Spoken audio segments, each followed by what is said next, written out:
Welcome to my channel Learnovate. In this video, we will going to discuss about the hypoxia, the sign and symptoms of the hypoxia, and we will also going to discuss the 4 major types of the hypoxia. So the hypoxia, that is generally used term for the decrease in oxygen concentration, but the proper definition of hypoxia is it is a condition of a body in which the body is deprived of the adequate amount of oxygen.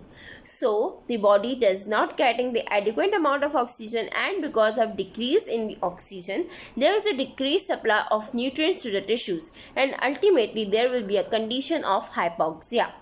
So what are the signs and symptoms we can see in the hypoxic patient? Include the cyanosis. The cyanosis is a bluish discoloration of skin because of the increased amount of carbon dioxide. Because in the hypoxic condition, we know there is a decreased amount of oxygen. Ultimately, there will be increase in carbon dioxide concentration of the blood, and that causes the bluish discoloration of the skin. That is the cyanosis. The second symptom may be the confusion, the anxiety, or the mental disturbance state of the mind. The breathlessness can also be seen in the hypoxic condition.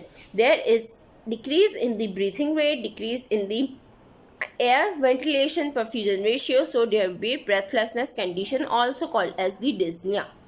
There will be decrease in the heart rate because we know the oxygen and the nutrient supply are very important for the heart to pump, and heart blood flow is adequate blood flow is related to the pumping of the heart. So when there is a decreased oxygen in the blood flowing to the heart, there will be decreased heart rate, and there may be sweating or other symptoms related with the hypoxic condition. So we are going to discuss the types of the hypoxia. So the hypoxia, according to the causes that causing the hypoxia, the hypoxia is divided into the 4 major types, including the hypoxic hypoxia, the anemic hypoxia, the stagnant hypoxia, and the histotoxic hypoxia. Starting from the first one, that is the hypoxic hypoxia. Okay, now what happens in the hypoxic hypoxia? The hypoxic hypoxia is caused because of the increase or higher altitude. When there is a higher altitude condition of the body, when the person is at higher altitude, there will be decrease in the oxygen concentration. Or the hypoxic hypoxia can occur in the condition of the hypoventilation, that is the decreased oxygen perfusion and the decreased ventilation of the blood to the tissues. So there will be decreased hypoventilation, or there will be decrease or breathing in the closed space, or causing the hypoxic hypoxia. The third condition can cause the hypoxic hypoxia is the reduced, or you can say the decreased oxygen diffusion, that is from the blood to the tissue. So when there is a decrease in the oxygen diffusion, there will be hypoxic condition. The fourth one cause of the hypoxic hypoxia is the abnormal ventilation perfusion ratio, that is a V over Q ratio that we have discussed in a separate video. So if you watch that video, you will going to know that this V is the ventilation. If this is decreased, what happens? There will be decrease in the V over Q ratio. So in the hypoxic condition, there will be decrease in the ventilation perfusion ratio because of the decrease in the ventilation, and there is no enough amount of oxygen available because of high altitude, because of hyperventilation, or because of reduced oxygen diffusion. This hypoxic hypoxia can occur. The second hypoxia we can see is the anemic hypoxia, and by its name you all know in this hypoxia what happens? There will be decrease in the oxygen carrying capacity of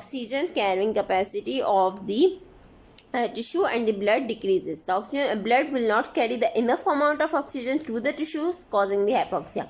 This occurs in the anemic conditions, include decrease in the RBC count, decrease in the hematocrit levels, decrease in the hematocrit level, decrease in the RBC count, or any other condition including the thalassemia or the hemoglobin pathologies including the sickle cell anemia, or causing the anemic hypoxia.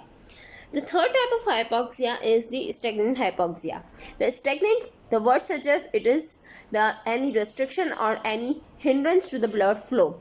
So what happens is stagnant hypoxia, there is decreased amount of the blood flow because of any hindrance in the body or through the path of the blood flow. So this condition occur mostly in the cardiovascular diseases including the atherosclerosis, atherosclerosis or any clotting conditions that causing the clotting of the blood, and there will be decreased blood flow, so there will be decreased, ultimately there will be decreased oxygen, or also occur in the thrombosis or the embolism conditions.